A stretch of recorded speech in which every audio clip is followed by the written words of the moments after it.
અમારું કાઠિયાવાડનું સ્પેશિયલ પરવરનું ભરેલું શાક શીખવાડું છું. અચ્છા, તો એ બનાવવા માટે સામગ્રી શું જોઈશે?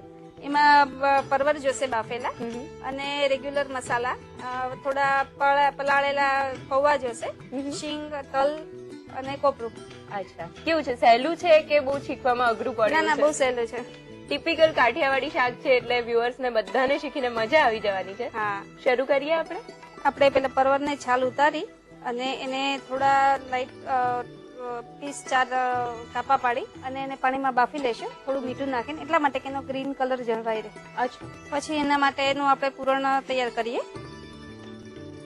પરવળ કેટલા લીધા છે? 200 ગ્રામ. એમાં શેકેલો ચણાનો લોટ લેશું 1 ચમચી. 1 ચમચી શિંગદાણા લેશું શેકેલા ન ભૂકો. અડધી ચમચી તલ લેશું.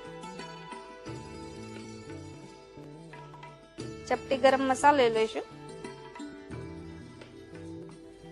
ચપટી હળદર લેશું કલર પૂરતું. 1.5 ચમચી આપણે લાલ મરચાંના પાવડર લેશું.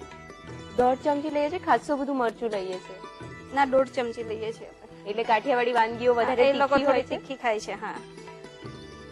અને 1 ચમચી આપણે ધાણા જીરું લેશું. ચપટી હિંગ લેશું. હિંગ લઈએ છીએ આમાં? હા, આમાં કાઠિયાવાડમાં હિંગનો વપરાશ વધારે હોય છે. દરેક શાકમાં, દાળમાં હિંગ વધારે વાપરતા હોઈએ છીએ. સ્વાદ પ્રમાણે મીઠું લેશું, લગભગ 5 ચમચી જેવું. એટલા માટે કે પછી આપણે પરવરમાં બાફવામાં બી થોડું નાખ્યું હોય છે. અચ્છા, હા, એ ધ્યાનમાં રાખીને. હા, એ પ્રમાણે.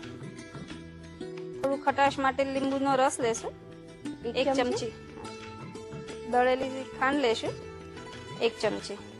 કાઠિયાવાડમાં દરેક શાકમાં ગળપણ વધારે વપરાતું હોય છે, એના હિસાબે. 1 ચમચી ઓઇલ લેશું.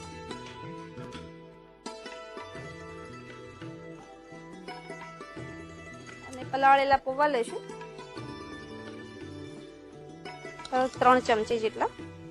પૌવા એટલા માટે લેવાના છે પલાળેલા કે થોડું એનું ગ્રેવી પણ સારી બને અને પરવરમાં જે ભીનાશ ને એકદમ ઢીલાશ હોય તો એની હિસાબે થોડું એનો મસાલો કડક બને. અચ્છા. અને થોડું કોપરાનું છીણ લેશું 1 ચમચી. એટલે સૂકું કોપરું છે? હા, સૂકું કોપરું છે.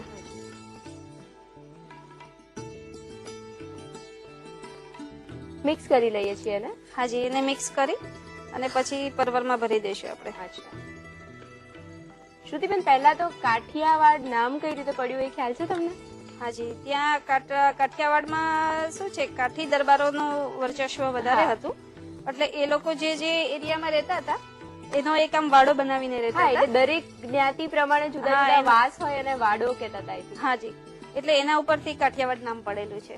એટલે આખો જ જે એરિયા હતો એ બધો જ કાઠી દરબારોનો એરિયા, એમનો વાડો એટલે કાઠિયાવાડ.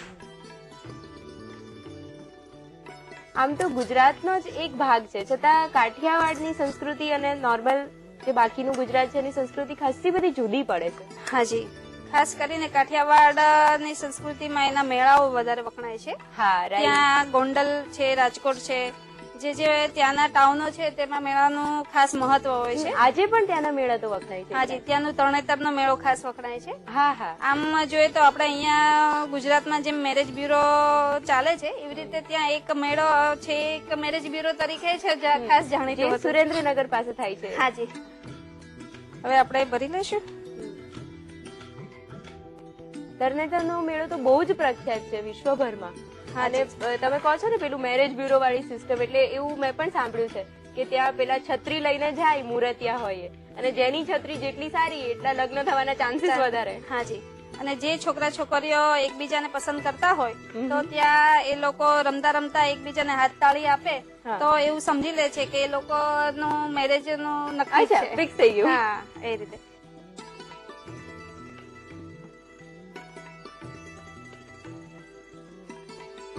બાફેલા પરવળ છે એટલે એને ખાસા ડેલિકેટલી હેન્ડલ કરવા પડે. હાજી, હા. એને બાફી એટલા લેવા માટે આવે છે કે આપણે બહુ કડક હોય અને મસાલો એમાં તમે ભરી અને પછી વઘાર તો ઘણીવાર મસાલો નીચે ચોંટી જતો હોય છે અચ્છા. અને પરવર કડક લાગે છે. હા, ચડવામાં પણ તકલીફ હાજી, થાય. અને પેલા બાફી લીધા હોય તેની હિસાબે કલર પણ સારો જળવાઈ રહે છે. રાઈટ. પરવર ભરાઈ ગયા છે. હવે આપણે પરવરને વઘારી દઈશું. 5 ચમચી ઓઇલ લેશું.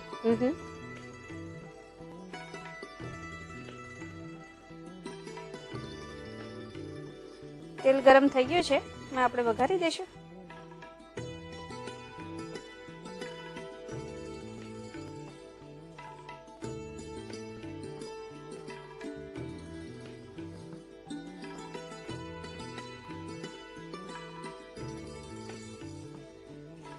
એટલે રાઈ જીરું નો જે નોર્મલી વઘાર કરતા હોઈએ છીએ એવો અહીંયા નથી કરતા. ના, આમાં સાદું તેલ મૂકી અને આપણે એમાં તળે નાખી દઈએ છીએ અને પછી ઉપર કાપેલું ટામેટું, આપણે 1 નંગ કાપેલું ટામેટું નાખીએ છીએ. અચ્છા. તેનાથી શું છે, ગ્રેવી થોડી ઢીલી થશે અને મસાલો બળશે નહીં. ટામેટાના પણ મોટા મોટા પીસીસ કર્યા. હાજી, આમ અમે કાઠિયાવાડમાં શું છે, ટામેટું લગભગ દરેક શાકમાં વાપરે જ છે. થોડું પાણી છાંટીશું.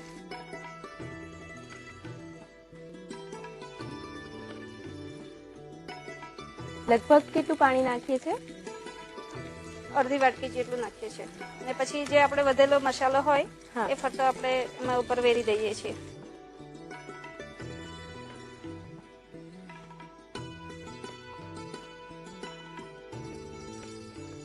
કાઠિયાવાડની જે ભાષા હોય છે એ પણ એકદમ ટિપિકલ હોય છે.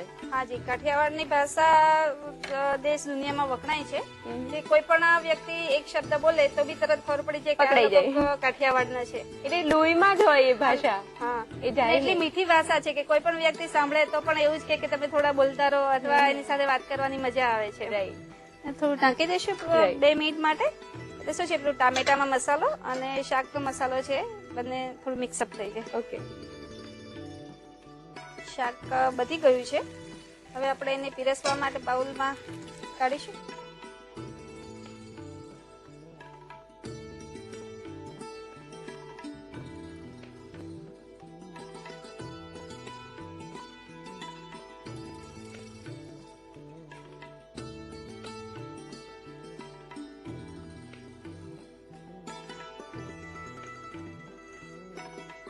આપણે ડેકોરેશન કરીશું. છીણેલું કોપરું છે, મોટું છીણીથી છીણીએ એ. અચ્છા.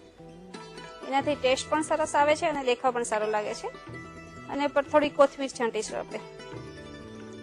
ફૂલ ભાણું તમે તો અહીંયા પીરસેલું છે. હાજી, કાઠિયાવાડમાં ભાણામાં છાશ અને મરચાનું અથાણું વગર સવાર બપોર કે સાંજ પડે જ નહીં. રાઈટ. 2 ટાઈમ જોઈએ જ.